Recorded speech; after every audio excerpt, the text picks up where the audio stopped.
Hello good morning, कैसे हो आप सब लोग। होपफुली सब कुछ बढ़िया चल रहा है। आज जिस टॉपिक पे हम बात करने वाले हैं ये रोटेशनल डायनेमिक चैप्टर के पार्ट 2 का टॉपिक है। आज से बेसिकली हम बात करने वाले हैं रोटेशन के बारे में। अभी तक हमने रोटेशन की बात नहीं की थी। अभी तक रोटेशन होता किसके दम पे है? सर्कुलर मोशन के दम पे होता है। तो हमने सर्कुलर के ऊपर काफ़ी चर्चा की थी। अभी तक सर्कुलर को समझने की कोशिश कर रहे थे। सर्कुलर से रिलेटेड सारे जितने भी डेरिवेशंस वगैरह कॉन्सेप्ट वगैरह हैं वो सब इसके प्रीवियस वाले लेक्चर में, फर्स्ट वाले लेक्चर में मैंने कराए हैं। जिन लोगों ने वो वीडियो नहीं देखा वो लोग वहाँ पे जाके उसको देख सकते हैं। आज हम बात करने वाले हैं प्योरली रोटेशनल मोशन की। तो चर्चा का विषय है रोटेशनल मोशन। सुबह के बज रहे हैं 8। मैं आ गया हूँ आप लोगों को ये कहानी बताने की चीज़ें होती हैं किस तरीके से रोटेट। ठीक है, अब रोटेशनल मोशन को समझेंगे। रोटेशनल मोशन के अंदर इनर्शिया आने वाला है, मोमेंट ऑफ इनर्शिया आने वाली है, बहुत सारी बातें होंगी। लेकिन मोमेंट ऑफ इनर्शिया मैं तुमको ऐसे डेफिनेशन से समझा देने की कोशिश करूँ, इनर्शिया में तुमको समझा देने की कोशिश करूँ, थोड़ा सा क्या हो जाता है ना, उसके अंदर मामला हो जाता है डिफिकल्ट। उसको समझा पाना थोड़ा सा ग्लिची होता है। तो इस वजह से हम क्या करने की कोशिश करेंगे, हम जो सेंस रखते हैं वो सेंस रखकर क्या करने की कोशिश करेंगे कि रिजिड बॉडी कंसिडर कर लेंगे। ठीक है, रिजिड बॉडी तो जानते हो कि रिजिड बॉडी कैसी बॉडी होती है? जो कंप्रेस नहीं होने वाली है, जो अपना शेप चेंज नहीं करने वाली है दबाव पड़ने पे। किसी भी तरीके से अगर मैं उस बॉडी पे लोड डालूंगा तो उसके अंदर पार्टिकल की जो पोजीशन है वो पोजीशन अंदर कुछ भी चेंज होने वाली नहीं है। अगर ये बॉडी रिजिड है, इधर डी लिखा हुआ देखो, ये पॉइंट यहाँ पर है, तो अगर मैं इसको लोड डालूँ तो डी सर के नीचे ऊपर नहीं होने वाला। अगर ये ठोस जगह पर अपने रहता है, एकदम मजबूत रहता है, ठोस रहता है, सॉलिड रहता है प्रॉपरली, तो इस बॉडी को क्या बोला जाएगा? इस बॉडी को रिजिड बोला जाएगा। अब ये बॉडी जो रिजिड होती है ना, मल्टीपल पार्टिकल्स की बनी हुई है। तो मैं एक पार्टिकल कंसिडर कर सकता हूँ, 2 कंसिडर कर सकता हूँ, 3 कंसिडर कर सकता हूँ, ऐसे n number of particle consider किए जाते हैं। जिस पॉइंट पे से मैं इस पूरी बॉडी को रोटेट करने की कोशिश कर रहा हूँ, ठीक है, वो एक्सिस ऑफ रोटेशन को मैं मार्क कर लेने वाला हूँ। ये क्या बन जाने वाला है? मेरा एक्सिस ऑफ रोटेशन बन जाने वाला है। एक्सिस ऑफ रोटेशन से पॉइंट 1 जो है उसको मैं क्या नाम दे देने वाला हूँ? मेरे लिए वो पॉइंट 1 है, उसका मास मैं m1 कंसिडर कर लेता हूँ। एक दूसरा पॉइंट कंसिडर कर लिया, उसका मैंने मास m2 कंसिडर कर लिया। तीसरा एक पॉइंट कंसिडर कर लिया मैंने, उसका मास m3 कंसिडर कर लिया। ये तीनों इस एक्सेस से कुछ ना कुछ डिस्टेंस पे, मैं इनको R1 नाम दे देता हूँ, R2 नाम दे देता हूँ, R3 नाम दे सकता हूँ। और ऐसे n नंबर ऑफ पार्टिकल्स अगर हो, बहुत सारे पार्टिकल्स हो, तो वो Rn तक चले जाएगा या Mn तक चले जाने वाला है। ठीक है, हम क्या करने की कोशिश कर रहे हैं, हम इसकी टर्मिनोलॉजी को, ये काम किस तरीके से कर रहा है उसको देखने की कोशिश। तो M1 पार्टिकल मुझको लगता है इस तरीके से रोटेट हो रहा होगा, M2 पार्टिकल इस तरीके से रोटेट हो रहा होगा, M3 पार्टिकल इस डायरेक्शन में। सब लोग ऐसे रोटेशन परफॉर्म कर रहे होंगे। ठीक है, अब R1, R2 और R3 डिफरेंट वैल्यू रखते हैं। मतलब ये 5 सेंटीमीटर हो सकता है, 10 सेंटीमीटर हो सकता है, 7 सेंटीमीटर हो सकता है, अलग अलग सेंटीमीटर हो सकता है। ठीक है, तो यहाँ पे हर पार्टिकल की लीनियर वेलोसिटी जो है वो डिफरेंट हो सकती है। तो linear velocity of every particle is different. अब लीनियर वेलोसिटी डिफरेंट क्यों है? अगर इस पार्टिकल को प्रोड्यूस करता हूँ या फिर थोड़ी देर के लिए अज्यूम कर लेता हूँ M1, तो ये इस तरीके से रोटेशन जब पूरा का पूरा होगा तो ये इस तरीके का पाथ कवर कर रहा होगा। अगर M2 को कंसिडर कर लेता हूँ, शायद M2 इस तरीके का पाथ कवर कर रहा होगा। मुझको लगता है कि ये ज़्यादा डिस्टेंस कवर कर रहा है, ये कंपेरेटिवली कम डिस्टेंस कवर कर रहा है। लीनियर वेलोसिटी अगर मैं फाइंड आउट करने की कोशिश करूंगा तो वो हो जाएगा डिस्प्लेसमेंट अपॉन टाइम, वो भी लीनियर डिस्प्लेसमेंट अपॉन टाइम। ये ज़्यादा लीनियर डिस्प्लेसमेंट ले रहा है, ये कम लीनियर डिस्प्लेसमेंट ले रहा है, तो इसकी वेलोसिटी ज़्यादा होगी, इसकी वेलोसिटी थोड़ी सी कम होगी। अगर उतने ही टाइम में दोनों लोग रोटेट होकर के इस पॉइंट पे आ रहे हैं तो बात तो सीधी है कि पार्टिकल अपनी पोजीशन चेंज नहीं कर सकता क्योंकि बॉडी तो रिजिड है।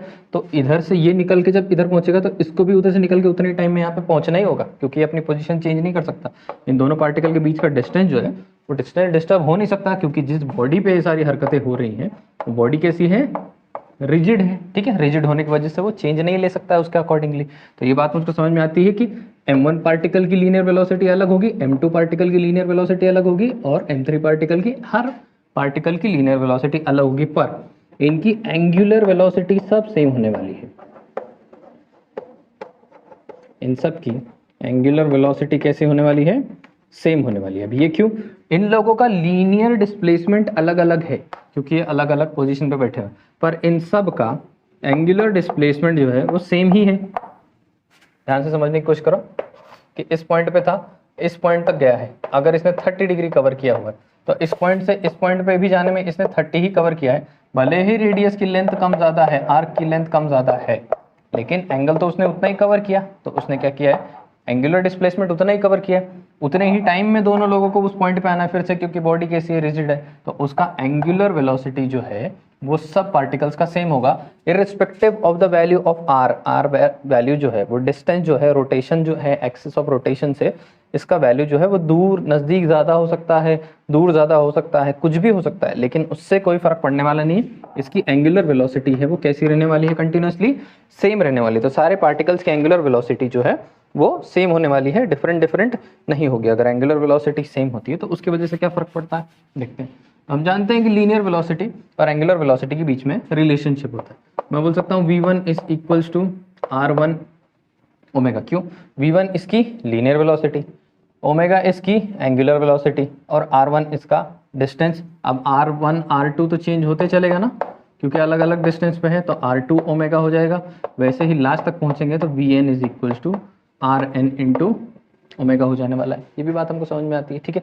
n नंबर ऑफ पार्टिकल की ये लीनियर वेलोसिटी होगी और ये एंगुलर वेलोसिटी होने वाली है। अगर मैं इनकी काइनेटिक एनर्जी फाइंड आउट करने की कोशिश करूँ, काइनेटिक एनर्जी मैं पार्टिकल 1 की फाइंड आउट करने की कोशिश करूँ, पहला वाला पार्टिकल है मेरे पास, तो उसको मैं लिख सकता हूँ हाफ m1 v1 का स्क्वायर, सही है।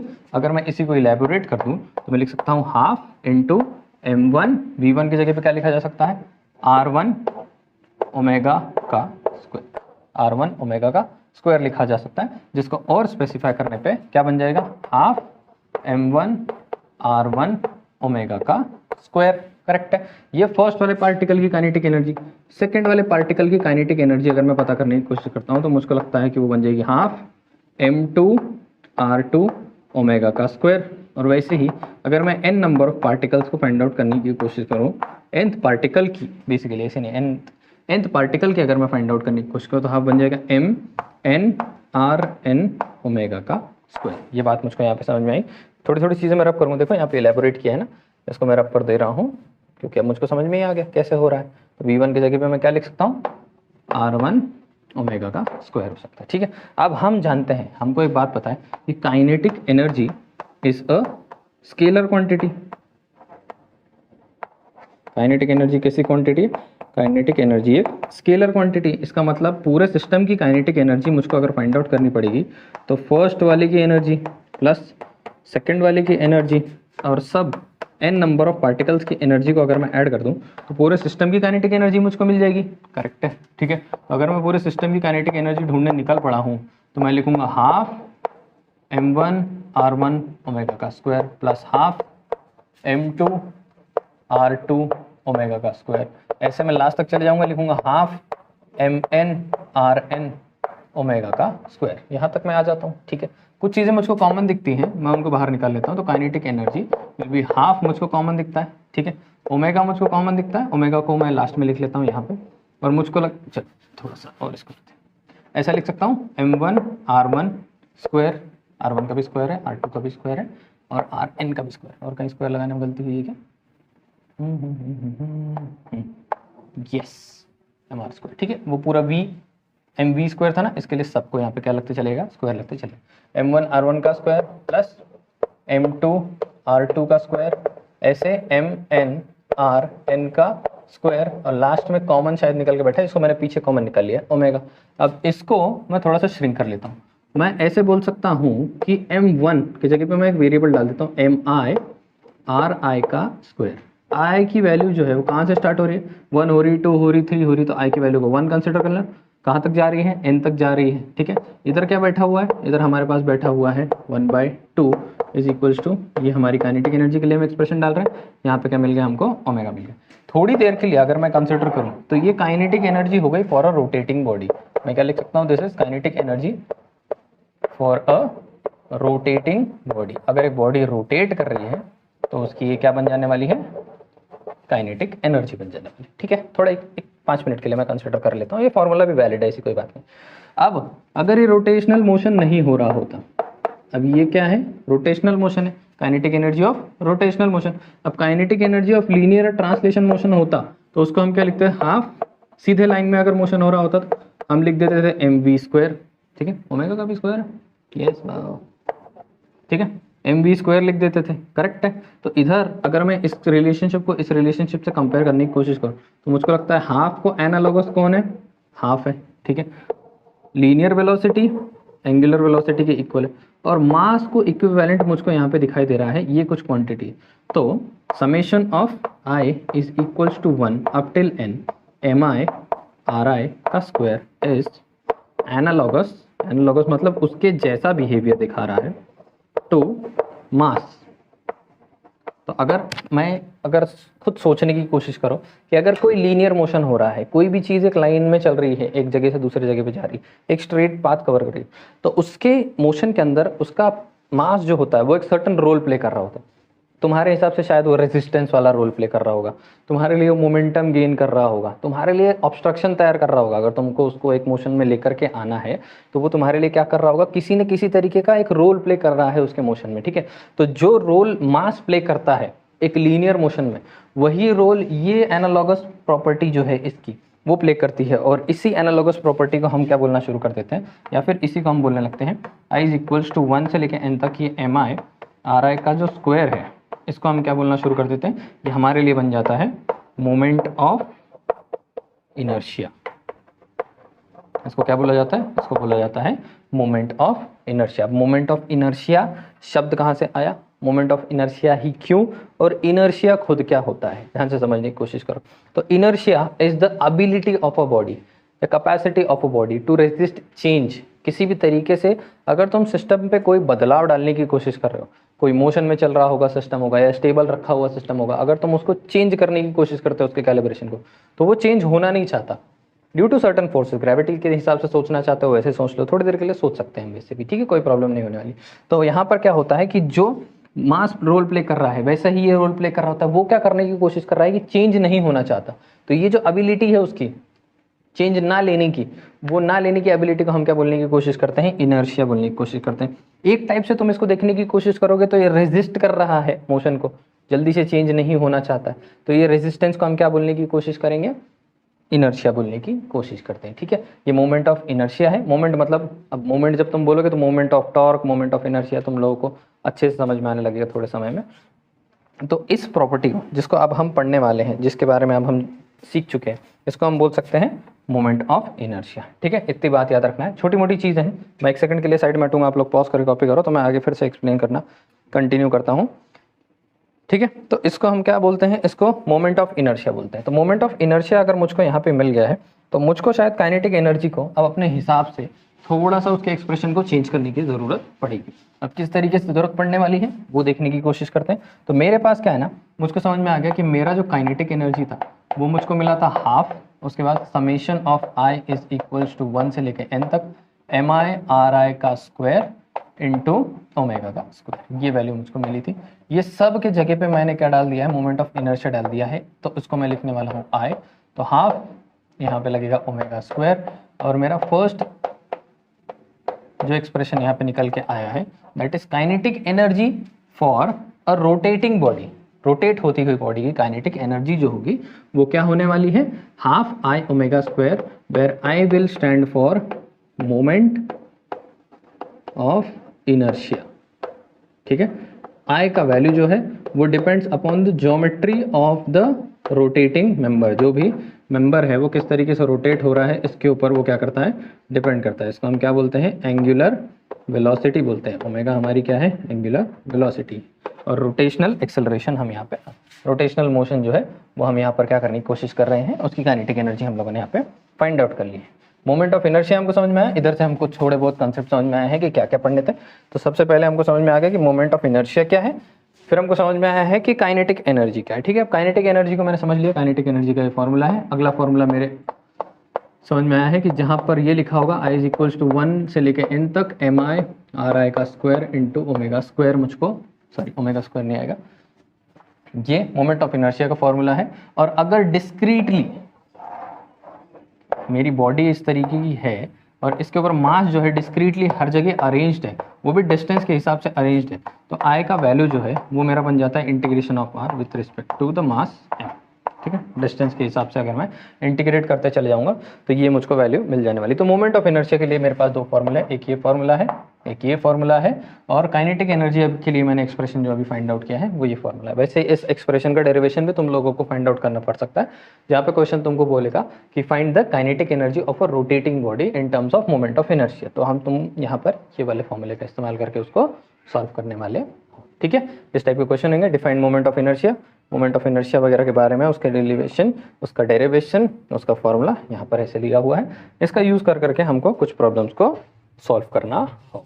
ठीक है, कॉपी कर सकते हैं और देखते हैं फिर आगे। इसके बाद आगे क्या बात हो रही है, तो नेक्स्ट कभी कभी क्या है ना कि इसी बॉडी के ऊपर क्या होगा, एक छोटा सा कंसेप्ट आना शुरू हो जाएगा। जब एक रिजिड ही बॉडी होगी, ज़्यादा बड़ी बात नहीं है इसके अंदर, एक ही रिजिड बॉडी होगी और एक सर्टन पॉइंट पे से एक पॉइंट मास, एक जगह कोई ऐसी होगी बॉडी की जहाँ पे उसका मास जो है कॉन्सेंट्रेट कर रहा होगा। इस जहाँ पे उसका मास कॉन्सेंट्रेट कर रहा होगा उस मास को हम क्या बोल देने वाले हैं, उसको m बोल देने वाले हैं। और एक सर्टन डिस्टेंस पे जो रोटेशन हमारा हो रहा है, उस रोटेशन, अगर रोटेशनल एक्सिस यहाँ पर है, उस रोटेशनल एक्सिस से एक सर्टन डिस्टेंस पे हो रहा होगा, ये डिस्टेंस को हम क्या बोलना शुरू कर देते हैं कि basically stands for radius of gyration, K stands for radius of gyration. तो अगर मैं यहाँ पे देखने की कोशिश करूँ कि I is equals to mr², जहाँ पे मैं लिख रहा था, अच्छा ठीक है, एक फॉर्मूला और होता है इसका, I is equals to mr का स्क्वायर, ये भी याद रखने की कोशिश करूँ, मास इनटू द डिस्टेंस। ये ज्योमेट्री के हिसाब से जब हम शेप सॉल्व करना शुरू करेंगे तो इस फॉर्मूले का यूज़ कर लेते हैं। समझो एक ही समझो m1 m2 m3 m4 ऐसे बहुत सारे वैल्यूज़ थे, समझो एक ही पॉइंट मैंने कंसिडर किया, तो मैं क्या लिखूंगा, m1 r1 लिख के रुक जाऊंगा, क्योंकि दूसरे मास को मैं कंसिडर कर, दूसरा कोई मास है ही नहीं यहाँ पे, एक ही को कंसिडर कर रहा हूँ।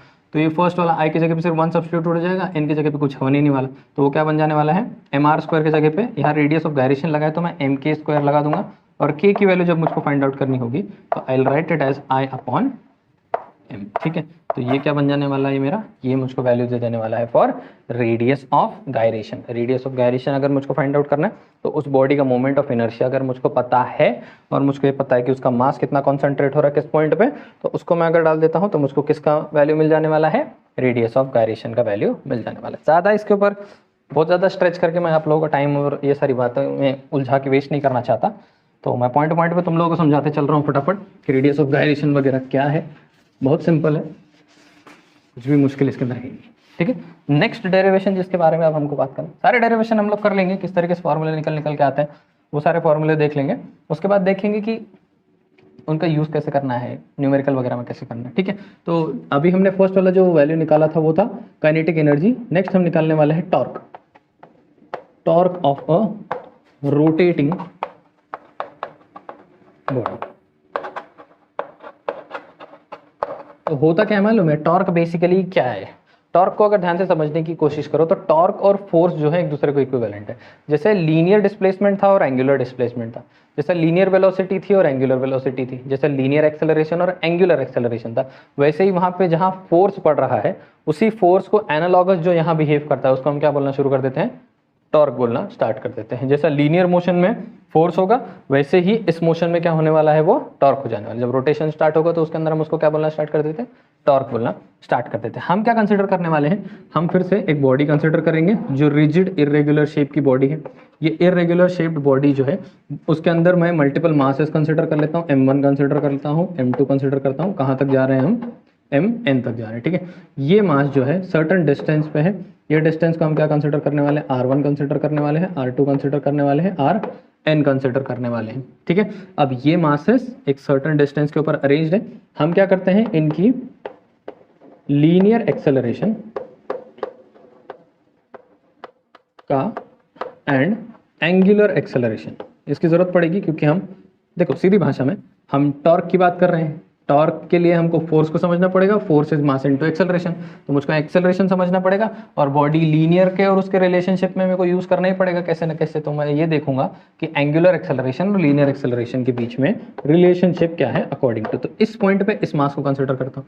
इसका लीनियर एक्सेलरेशन होगा a1, ठीक है, और इसका एंगुलर एक्सेलरेशन होगा अल्फा, इसका एंगुलर एक्सेलरेशन भी अल्फा ही होगा और इसका एंगुलर एक्सेलरेशन भी अल्फा ही होने वाला है, क्योंकि इन लोग जो एंगुलर डिस्प्लेसमेंट कवर कर रहे हैं वो सेम, एंगुलर डिस्प्लेसमेंट कवर करने की वजह से इनकी एंगुलर वेलोसिटी सेम, जब एंगुलर वेलोसिटी सेम चल रही है तो एंगुलर एक्सेलरेशन भी उस वजह से क्या हो जाता है, सेम हो जाने वाला है, कोई फर्क नहीं पड़ने वाला। तो इसका लीनियर एक्सेलरेशन a1 a2 और लास्ट वाले का हो जाएगा an, पर सबका एंगुलर एक्सेलरेशन अल्फा अल्फा और अल्फा ही रहने वाला। तो मैं यहाँ पे लिख सकता हूँ कि a1 is equals to r1 into alpha. Relationship between linear and angular acceleration कल ही कराया मैंने, सॉरी पिछले लेक्चर में ही मैंने कराया हुआ है, ठीक है। वैसे ही a2 का क्या हो जाने वाला है, a2 will be r2 into alpha. ऐसे ही अगर मैं नीचे तक चलता हूँ तो मेरे को पता है कि an will be rn into alpha, simple है, ठीक है। अगर मैं फोर्स को कंसिडर करता हूँ तो मैं बोल सकता हूँ F is equals to mass into acceleration, ठीक है। मैं बोल सकता हूँ F1 is equals to mass 1 into A1, F1 will be mass 1 into A1। वैसे ही F1 will be equal to mass 1 into A1 को अगर देखूँ तो मैं लिख सकता हूँ R1 अल्फा, ठीक है। वैसे ही मैं लिख सकता हूँ F2 is equals to M2 R2 alpha. ऐसे अगर मैं नीचे तक आऊँ तो मैं लिख सकता हूँ Fn is equals to Mn into Rn into alpha, ठीक है। ये बात समझ में आती है। अब टॉर्क को डिफाइन करने की कोशिश करते हैं थोड़ा सा। टॉर्क क्या हो जाता था ना कि टॉर्क बेसिकली इसके ऊपर डिपेंड करता है कि कितना ज़्यादा फोर्स जो है वो कितने डिस्टेंस पे लगाया जा रहा है। तो टॉर्क इज इक्वल्स टू जो डिस्टेंस पे लगाया जा रहा है from the hinge into the value of force, वो क्या बन जाती है, F बन जाती है, ठीक है। तो मैं अगर टॉर्क को डिनोट करता हूँ तो हम उसको किससे डिनोट करते हैं, टाउ से डिनोट करते हैं। Tau is equals to R into F, ठीक है। कहीं ना कहीं क्या हो जाता है कि ये कैसे लिखा हुआ होता है, tau bar is equals to R bar cross F bar, इस तरीके से लिखा होता है, क्योंकि स्क्रू वाला रूल है ना। फिर से वेक्टर्स वाली कहानी में जाओगे फिर तुमको वही रूल को फिर से अप्लाई करना पड़ेगा। तो अगर मैं उसको ये डिकोड भी करने की कोशिश करता हूँ तो मुझको इसको लिखना पड़ेगा RF साइन थीटा, ये दोनों एक दूसरे को परपेंडिकुलर काम करते हैं। तो RF साइन 90 लिखना पड़ेगा मुझको, साइन 90 की वैल्यू बन जाएगी 1, तो tau is equals to R into F हो जाने वाला है। फिर से वैल्यू मुझको जो मिलने वाली है वो सेम टू सेम ही मिलने वाली है, ठीक है। तो अगर टाउ की ये हाल है तो ध्यान से देखने की कोशिश करो। अगर मैं इसको ऐसे लिख सकता हूँ, टाउ 1 मतलब torque on 1 is equals to at distance R1 F1, ठीक है। अगर मैं इसी को और थोड़ा इलेबोरेट करने की कोशिश करूँ तो F1 मुझको मालूम है, F1 is M1 A1, R1 की जगह R1 लिखूंगा, ठीक है। M1 लिखने वाला हूँ, ठीक है। F1 को मैं फाइंड आउट कर रहा हूँ M1 इंटू A1, और A1 की जगह पे मैं क्या लिख सकता हूँ, R1 इंटू अल्फा। तो यहाँ पे मुझको लगता है कि इसका क्या हो जा रहा है, स्क्वायर हो जा रहा है। M1 वैसा का वैसे ही R1 इंटू R1 क्या बन गया, R1 का स्क्वायर अल्फा। ये मुझको क्या मिला हुआ है, ये मुझको मिला है टाउ 1। अगर मुझको टाउ 2 चाहिए तो मैं वहाँ पे लिख सकता हूँ क्या, M2 इंटू R2 का स्क्वायर अल्फा। ऐसे अगर मैं नीचे तक जाऊँ तो मैं लिख सकता हूँ tau into n is Mn into Rn का स्क्वायर इंटू अल्फा, ठीक है। अब मुझको टोटल टॉर्क अगर पता करना हो, ठीक है, तो मैं क्या लिखने वाला हूँ, टाउ 1 प्लस टाउ 2, कहाँ तक चले जाऊँगा मैं लिखते लिखते, टाउ n तक लिखते चले जाने वाला हूँ, ऑब्वियस है। अब अगर मुझको टाउ चाहिए तो टाउ 1 मेरे लिए क्या है, M1 R1 square alpha plus M2 R2 का स्क्वायर अल्फा। ऐसे मैं लास्ट तक जाता हूँ, Mn Rn का स्क्वायर अल्फा। अब मैं अगर टाउ के लिए थोड़ी सी मेहनत और करने वाला हूँ, वो मैं क्या कर रहा हूँ, मुझको लगता है अल्फा सब में कॉमन है, मैं अल्फा निकाल लेता हूँ। अंदर है M1 R1 का स्क्वायर प्लस M2 R2 का स्क्वायर, कहाँ तक, Mn Rn के स्क्वायर तक ये वैल्यू चली जा रही। इसको मैं लिख सकता हूँ summation of i is equals to 1 up till n mi Ri का स्क्वायर, और यहाँ पे क्या बैठा हुआ है, अल्फा बैठा है, इज इक्वल्स टू टाउ। ध्यान से देखो ये फॉर्मूला किसका है, दिस इज i, तो tau can be written as i into alpha. Tau अगर मुझको चाहिए होगा, मुझको टॉर्क की जरूरत होगी, तो मैं उसके जगह पे क्या कर सकता हूँ, i अल्फा को मल्टीप्लाई कर सकता हूँ, that is moment of inertia into the acceleration, moment of inertia into angular acceleration. इतनी बातें हम लोगों को इस लेक्चर के अंदर समझ में आ गई है, ठीक है। तो ये था रोटेशनल का कुछ बेसिक पार्ट, ज़्यादा नहीं आज के लेक्चर में मैं स्ट्रेच करने वाला हूँ। नेक्स्ट वाले लेक्चर के अंदर हम क्या करने वाले हैं, थ्योरम ऑफ पैरेलल एक्सिस और परपेंडिकुलर एक्सिस नाम के 2 थ्योरम पढ़ने वाले हैं। और उससे पहले हो सकता है कि मैं मोमेंट ऑफ इनर्शिया पे थोड़ी ज़्यादा और बात करूँ, और उनके शेप ज्योमेट्री के हिसाब से वो किस तरीके से चेंज हो रहा है उसके ऊपर थोड़ी बहुत बात करूँगा। और तब तक के लिए मैं एक्सपेक्ट करता हूँ कि ये वीडियो आप लोगों को थोड़ा सा इंट्रोड्यूस करेगा to what basically torque, what basically kinetic energy, what basically moment of inertia means in rotational motion.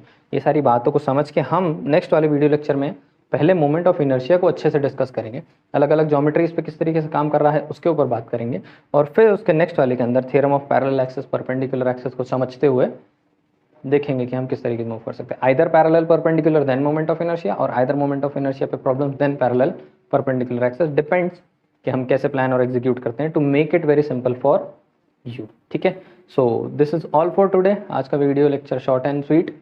Next video के लिए तैयारी करते हैं, तब तक के लिए bye bye, have a nice day.